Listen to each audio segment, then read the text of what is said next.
নির্বাচনের আগে কিছু কিছু রাজনৈতিক দল ইসলামকে ব্যবহার করে রাজনীতি করতে চায়, এমন মন্তব্য করেছেন বিএনপির স্থায়ী কমিটির সদস্য সালাহ উদ্দিন আহমদ। শনিবার বিকেলে নারায়ণগঞ্জে এক সমাবেশে তিনি এসব কথা বলেন। যারা ধর্মের নামে ফিতনা সৃষ্টি করে বিভাজন তৈরি করতে চায় তাদের থেকে সাবধান থাকতে হবে বলেও জানান সালাহ উদ্দিন আহমদ। বলেন, মুসলিম ও আলেম বিদ্বেষের রাজনীতি করায় পতন হয়েছে আওয়ামী লীগের ফ্যাসিস্ট সরকারের।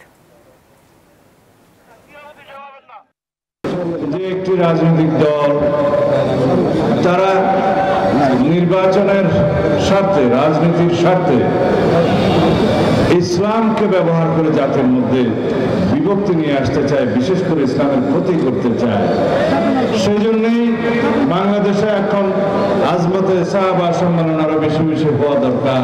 সুতরাং যারা ফিরকা ফিতনা তৈরি করে বাংলাদেশের মুসলমানদের মধ্যে বিভ্রান্তি সৃষ্টি করতে চায় তাদের কাছ থেকে আমাদেরকে সাবধান হতে হবে। ওদের স্বপ্ন পূরণে পাশে থাকতে পেরে আমরা গর্বিত।